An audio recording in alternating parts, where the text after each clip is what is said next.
À mes 17 ans et demi, dans l'année du bac, dans mon lycée, je rencontre une personne qui m'invite à une assemblée fraternelle de louanges pour Jésus. J'y vais sans aucune conviction, histoire de m'aérer et changer d'air. Stupeur, étonnement et surprise, je vois de mes yeux des gens heureux, rayonnants, irradiés de joie, de paix, d'amour. Je m'en souviens comme si c'était hier. Je croyais avoir atterri dans une autre planète, un monde inconnu. J'étais choqué. Comment est-ce possible qu'il y ait des gens si heureux?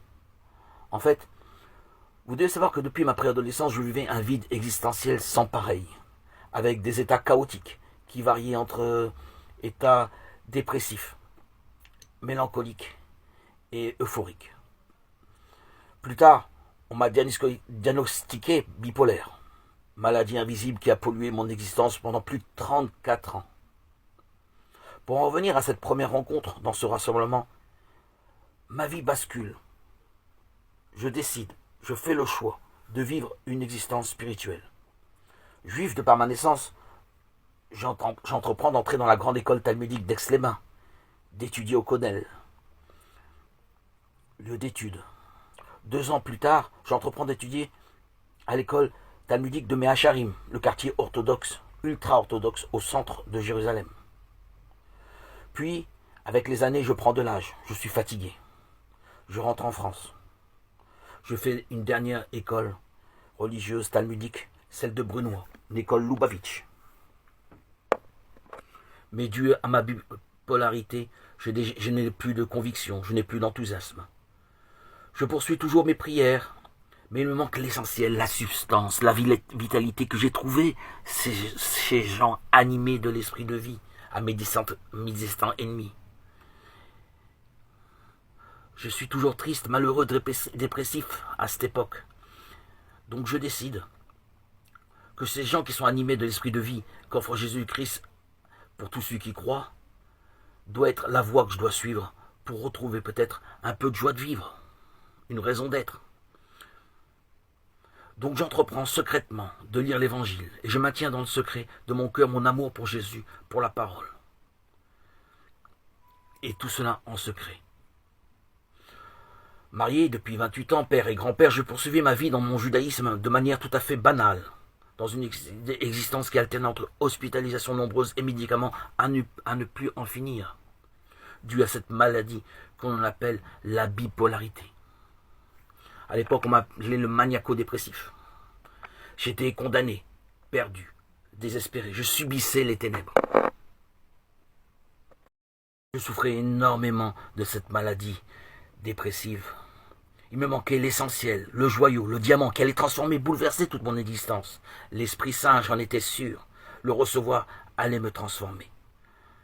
Un jour, en compagnie de ma fille, au lac de ma ville, je rencontrais des disciples de Jésus faisant partie de l'Assemblée de Montréal. Ma fille leur donne mon numéro. Moi, très inhibé, je me contente de leur dire que je crois en Jésus. J'ai la foi.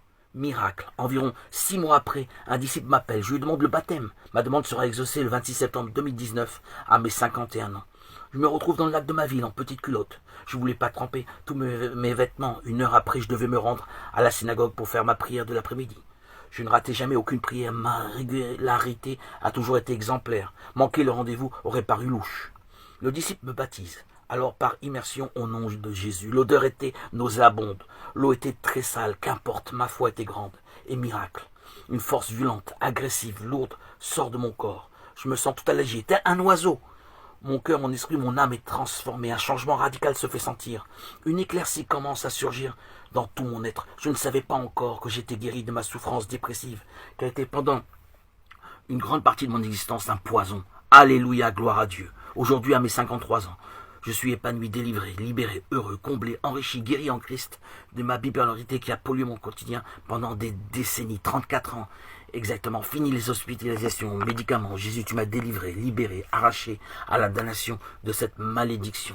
J'étais condamné, perdu, désespéré. Je suis aujourd'hui habité en Christ par l'Esprit Saint qui enrichit, illumine mes journées. Et je témoigne par toutes ces audios, anonymement, de tous ces bonheurs, toute cette plénitude que je vis.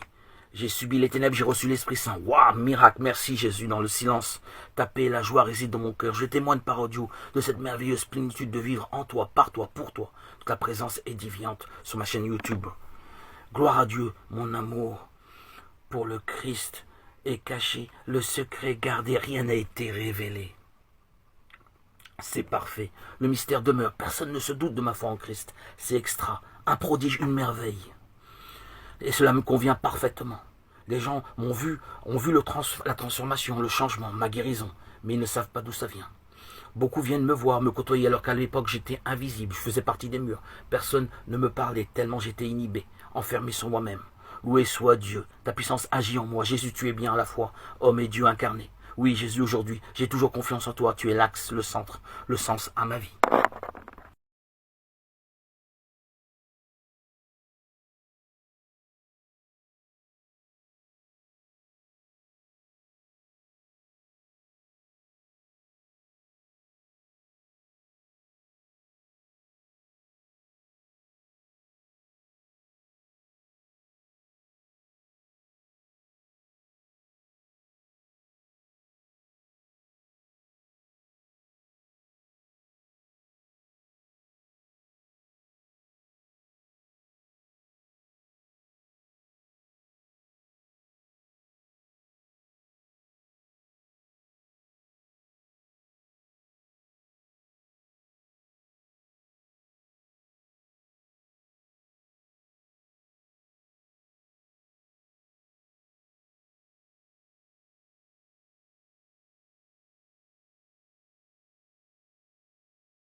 Et le monde passe, et sa convoitise aussi. Mais celui qui fait la volonté de Dieu demeure éternellement. Un Jean de 17 oppose la convoitise de la chair à sa contrepartie plus désirable, qui est de plaire à Dieu. Le monde passe avec sa convoitise. Mais celui qui fait la volonté de Dieu demeure éternellement. En d'autres termes, si nous suivons la convoitise de la chair, la convoitise des yeux et l'orgueil de la vie, nous ne pouvons pas faire la volonté de Dieu et n'hériterons donc pas de la vie éternelle. Matthieu 7, 21.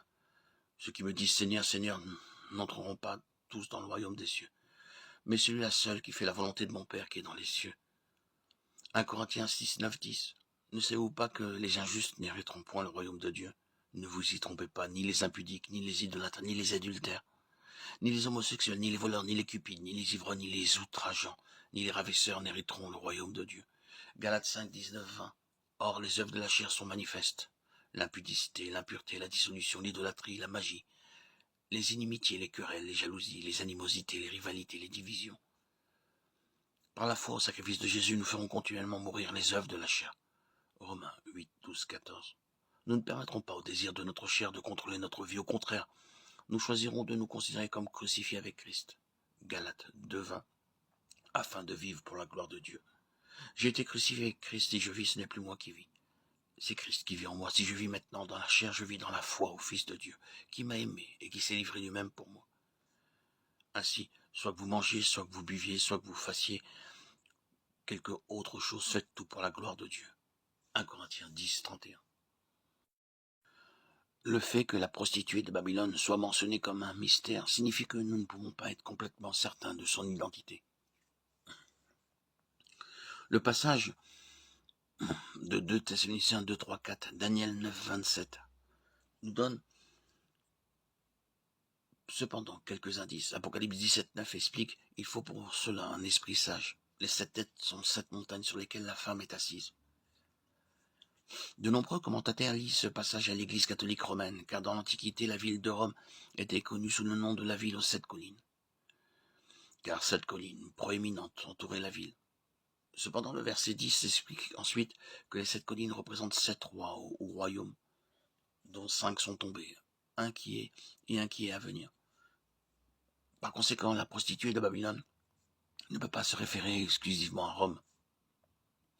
Apocalypse 17, 15 nous dit: alors l'ange me dit: les eaux que tu as vues, sur lesquelles la prostituée est assise, sont des peuples, des foules, des nations et des langues. La prostituée de Babylone aura une grande influence mondiale sur les peuples et les nations. Les versets 10 à 14 décrivent une série de 8 puis de 10 rois qui s'affilieront à la bête. La prostituée de Babylone aura à un moment donné le contrôle de ces rois. Apocalypse 17, 18. Mais à un moment donné, les rois se retourneront contre elle et la détruiront. Apocalypse 17, 16. Alors le mystère de la prostituée de Babylone peut-il être résolu? Oui, au moins en partie. La prostituée de Babylone est un système mondial maléfique contrôlé par l'Antéchrist durant les derniers jours avant le retour de Jésus. La prostituée de Babylone a également des connotations religieuses. L'adultère spirituel avec la bête étant au centre d'un système religieux impie de la fin des temps.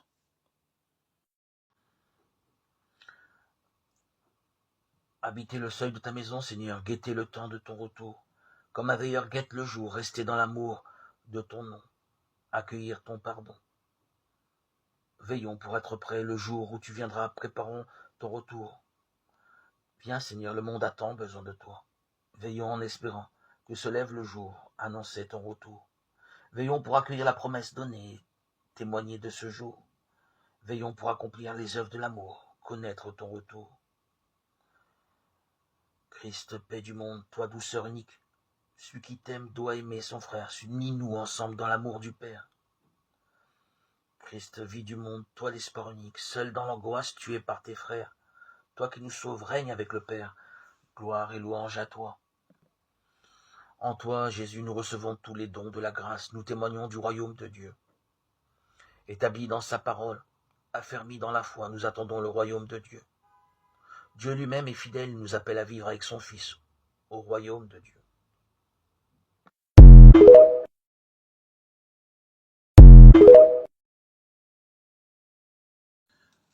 Le mot fornication vient d'un autre mot grec qui inclut également le fait de se livrer à toutes sortes de désirs illicites, ce qui inclurait l'homosexualité. L'utilisation du mot dans les évangiles et les épîtres fait toujours référence au péché sexuel, alors que la fornication dans le livre de l'Apocalypse fait toujours référence à l'idolâtrie. Le Seigneur Jésus condamne 2 des églises d'Asie mineure pour avoir pratiqué la fornication de l'idolâtrie. Apocalypse 2, 14.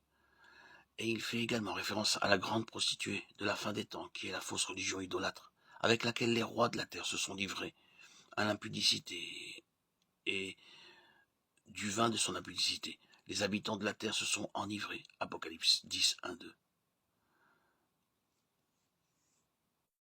Porneia est un mot grec qui signifie essentiellement activité sexuelle illicite. C'est un mot général et inclusif pour tout type d'immoralité sexuelle. Il apparaît environ 20 fois dans le Nouveau Testament. Matthieu 15, 19, Actes 15, 22, Corinthiens 12, 21. Le mot ne précise pas quel type d'activités sexuelles sont immorales. Cependant, puisque le reste des Écritures définit toute activité sexuelle en dehors du mariage comme interdite, tout serait pris en compte, car il est essentiellement de nature sexuelle et concentre l'énergie et le désir sexuel sur une personne autre que le conjoint. Jésus a appelé la convoitise adultère, Matthieu 5, 28. Et l'adultère est un type de convoitise, 1 Corinthiens 6, 12. Tous les autres péchés qu'une personne commet sont extérieurs au corps, Mais quiconque pêche sexuellement pêche contre son propre corps, ou de toutes sortes d'impuretés ou de cupidité, car ces choses ne conviennent pas au peuple saint de Dieu. La part d'un conjoint est notée par Jésus comme une raison légitime de divorce. Matthieu 19, 9. Et moi je vous dis, quiconque répudie sa femme sauf pour cause d'infidélité en épouse une autre, commet un adultère. Si le Seigneur nous trouve fidèles à persévérer pour mettre en œuvre de petits efforts dans le sens de ce qu'il attend de nous, c'est lui-même qui interviendra et nous établira dans une grâce plus élevée. Si aujourd'hui je ne suis pas encore capable de rester en paix face à des situations difficiles, eh bien que je commence à m'efforcer de garder cette paix dans les situations plus faciles de tous les jours. Faire tranquillement et sans nervosité mes tâches quotidiennes, en m'attachant à faire bien chaque chose dans le moment présent, sans me préoccuper de la suivante. Parler paisiblement et avec douceur à mon entourage. Éviter un empressement excessif, même dans mes gestes et ma manière de monter les escaliers. Les premières marches de l'escalier de la sainteté peuvent très bien être celles de mon appartement. L'âme se rééduque bien souvent par le corps. Les petites choses faites par amour et pour contenter Dieu sont d'un extrême profit pour nous faire grandir.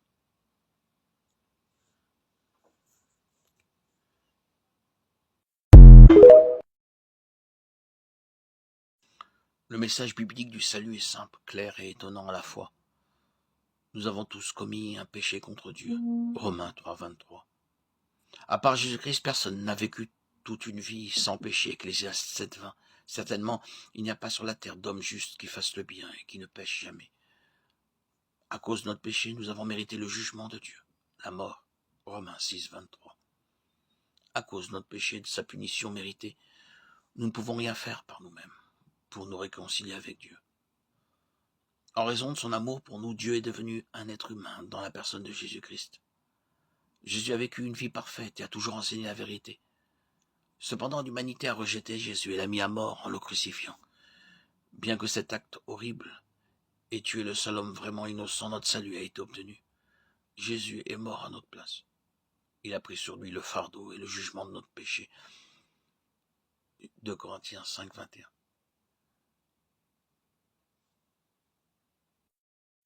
Si vous croyez en Christ et luttez contre une dépendance à la pornographie sur Internet, il y a de l'espoir, de l'aide pour vous. La puissance de cet esprit est à votre disposition. Éphésiens 3, 16. Afin que, selon la richesse de sa gloire, il vous donne d'être puissamment fortifié par son esprit dans l'être intérieur. La purification du pardon de Dieu est possible. La capacité de renouvellement de la parole de Dieu est à notre disposition. Romains 12, 1, 2. Engageons notre esprit et nos yeux au Seigneur. 1 Jean 2, 16. Demandons à Dieu de nous fortifier, de nous aider à vaincre la pornographie.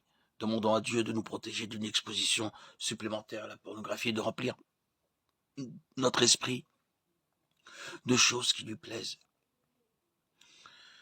Ce sont toutes les demandes que Dieu honorera, exaucera. Ne désespérons pas. Enfin, frères, que tout ce qui est vrai, tout ce qui est honorable, tout ce qui est juste, tout ce qui est pur, tout ce qui est aimable, tout ce qui mérite l'approbation, ce qui est vertueux et digne de louange, soit l'objet de vos pensées. Philippiens 4, 8. Les conflits aliènent les jeunes chrétiens. Nous ne pouvons pas nous attendre à ce que les nouveaux chrétiens se comportent comme ceux qui ont marché avec Dieu pendant des années. Ils sont encore dans l'enfance spirituelle. Mais lorsque nous, qui devrions être mieux informés, remplissons nos églises et nos groupes d'études de division, de conflits, de commérages, les jeunes chrétiens sont facilement blessés. Ils s'attendaient à juste titre à mieux lorsqu'ils sont venus à Christ. Trop souvent, le comportement des membres d'église établis éloigne ceux qui commencent tout juste leur voyage avec Christ.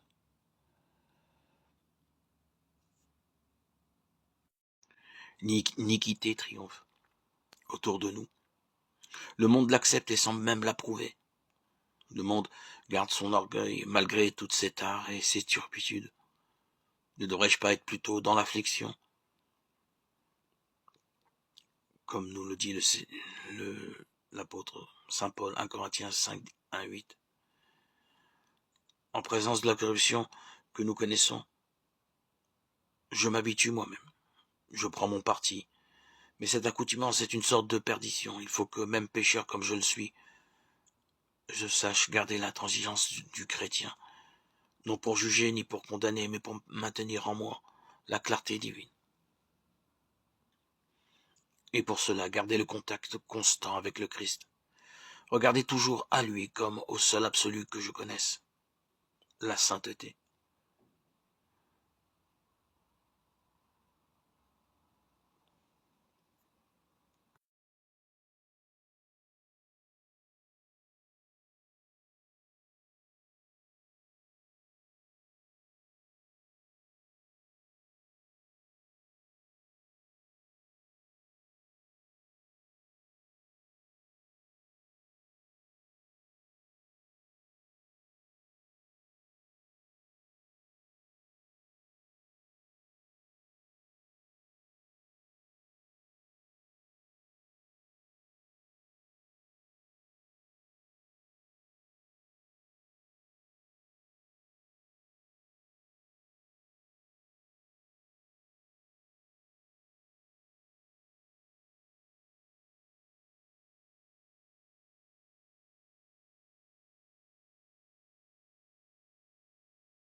Votre entourage vous laisse-t-il toujours tomber? Vos relations sont-elles superficielles, vides, dénuées de sens? Avez-vous l'impression que tout le monde essaie de profiter de vous? Si c'est le cas, Jésus est le chemin. Jésus a dit, je suis le bon berger donne sa vie pour ses brebis. Je suis le bon berger, je connais mes brebis me connaissent. Jean 10, 11. Jean 14. Dans le Nouveau Testament, les deux mots grecs traduits par adultère sont presque toujours utilisés d'après leur contexte pour désigner littéralement le péché sexuel, impliquant des partenaires mariés. La seule exception se trouve dans la lettre à l'église de Thyatire, qui a été condamnée pour avoir toléré la femme Jézabel, qui se dit prophétesse. Apocalypse, chapitre 2, verset 20. Mais ce que j'ai contre toi, c'est que tu laisses la femme Jézabel, qui se dit prophétesse et qui enseigne et séduit mes serviteurs, pour qu'ils se livrent à l'impudicité et mangent des viandes sacrifiées aux idoles. Cette femme a entraîné l'Église dans l'immoralité et les pratiques idolâtres, et quiconque séduit par ses fausses doctrines était considéré comme ayant commis un adultère avec elle.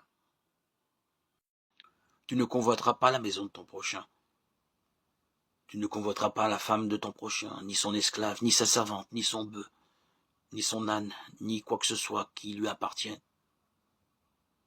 Alors qu'il n'y a rien de mal à travailler dur pour obtenir ce que l'on désire, ce commandement interdit de convoiter ou de jalouser ce qui ne nous appartient pas légalement. Il concerne les motivations de notre cœur et nous oblige à nous satisfaire de ce que nous avons. C'est bien difficile dans notre société matérialiste. Chaque jour, nous sommes bombardés par des publicités pour des choses prétendument nécessaires à notre bonheur. Ce commandement va au-delà de la convoitise des possessions matérielles. Il demande également que nous soyons satisfaits de notre apparence, de notre intelligence, de notre héritage familial, de notre constitution physique. Avez-vous déjà été jaloux de l'apparence ou de l'intelligence de quelqu'un d'autre? Alors, vous avez désobéi à ce commandement.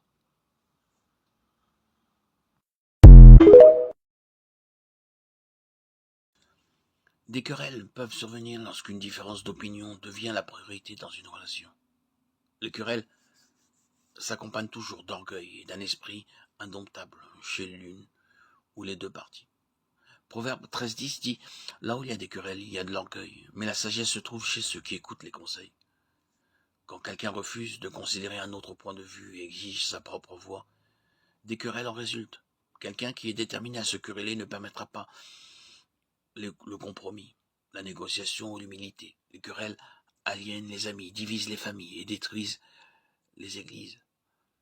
1 Corinthiens 3:3. Car vous êtes encore charnels, parce qu'il y a parmi vous de la jalousie et des querelles. N'êtes-vous pas charnels et ne vivez-vous pas selon les hommes? 1 Timothée 6:4. Il est enflé d'orgueil et ne comprend rien. Il a un désir malsain de disputes et de querelles de mots, qui produisent l'envie, les divisions, les calomnies, les mauvais soupçons. 2 Corinthiens 12:20. Car je crains qu'à mon arrivée, je ne vous trouve pas tel que je voudrais, et que vous ne me trouviez pas tel que vous voudriez. Il pourrait y avoir des querelles, des jalousies, des colères, des inimitiés, des calomnies, des commérages, de l'orgueil, des désordres.